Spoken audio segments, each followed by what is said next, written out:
किसी ने बड़े कमाल की बात कही है कि घर बड़ा हो या छोटा, अगर घर में मिठास ना हो तो इंसान तो क्या चींटियां भी नहीं आती।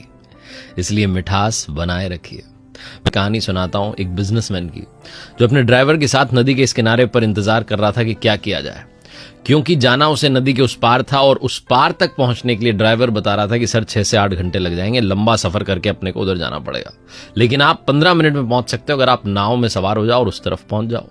बिजनेसमैन नदी के उस पार उस गांव में एक फैक्ट्री खोलना चाह रहा था और उसकी जो अखबार में फोटो छपी थी उसके बारे में छपा था कि बड़े बिजनेसमैन आ रहे हैं हमारे गांव में, ये वो। तो ड्राइवर की बात उसने मान ली। वो गया, जाकर के नदी किनारे पर नाव वाले को ढूंढने लगा। एक नाव वाला दिखाई दिया, उसने कहा भाई मुझे उस पार छोड़ दोगे? उसने कहा हाँ जी साहब। नाव में सवार हो गया। थोड़ी नदी लंबी थी, रास्ता लंबा था, 10-15 मिनट लगने वाले थे। तो उसको लगा कि थोड़ी बातचीत करते हैं, इससे पूछते हैं। तो उससे पूछा कि पता है तुम्हें यहाँ पर फैक्ट्री खुलेगी? तो नाव वाले ने कहा साहब फैक्ट्री ये क्या होती है?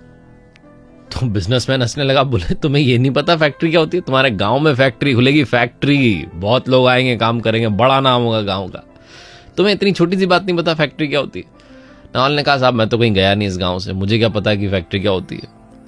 तो वो जो बिजनेसमैन था और हंसने लगा, कहने लगा तुम इस गांव से बाहर कभी गए नहीं? नाव वाले ने कहा जी साहब मैं तो कभी बाहर गया नहीं, मैं तो गांव में ही रहा हूं। बिजनेसमैन ने कहा कभी तुमने शहर देखा ही नहीं? उसने कहा जी साहब मैंने तो कभी शहर नहीं देखा, मैं तो गांव का ही होके रह गया। बिजनेसमैन को और हंसी आ गई।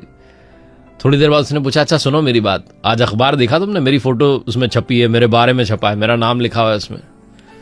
नाव वाले ने फिर से कहा साहब अखबार तो मुझे पढ़ना नहीं आता, तो मुझे नहीं पता कि क्या छपा है और क्या लिखा है, मुझे नहीं पता कुछ भी। तो फिर से बिजनेसमैन हंसने लगा कि अजीब आदमी हो, तुम्हें अखबार पढ़ना भी नहीं आता, इतना छोटा सा काम नहीं आता? उसने कहा जी साहब पढ़ना लिखना तो मैंने सीखा नहीं। ये चलता चला जा रहा था। बिजनेसमैन बार बार उस नाव वाले का मजाक उड़ा रहा था और तभी नाव वाले का कंसंट्रेशन जो था थोड़ा बिगड़ गया। नदी में अचानक से पानी का बहाव तेज हो गया और नदी में जो नाव थी वो एक बड़े पत्थर से टकरा गई।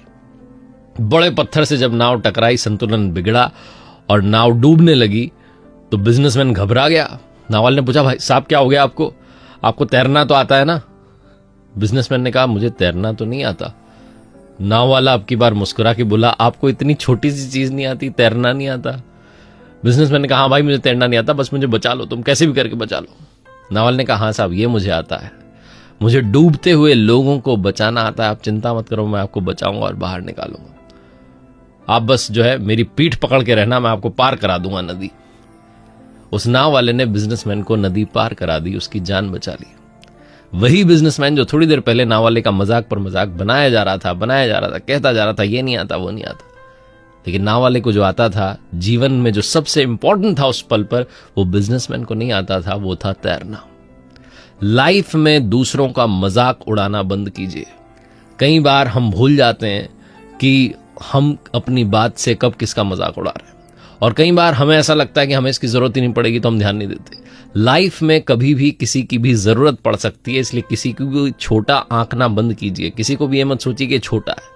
अगर आप छोटा आंकते रहेंगे तो जीवन ना जाने कब आपकी परीक्षा ले लेगा और आप संकट में पड़ जाएंगे। सबको मुस्कान के साथ आगे लेकर बढ़िए, सबके साथ मुस्कुरा करके बात कीजिए। छोटी सी कहानी बस यही सिखाती है। एक बार फिर से वही बात, ऊपर वाले के आशीर्वाद के साथ, अपनी मेहनत के साथ, अपनों के प्यार के साथ कर दिखाओ कुछ ऐसा कि दुनिया करना चाहे आपके जैसा। याद रखिए।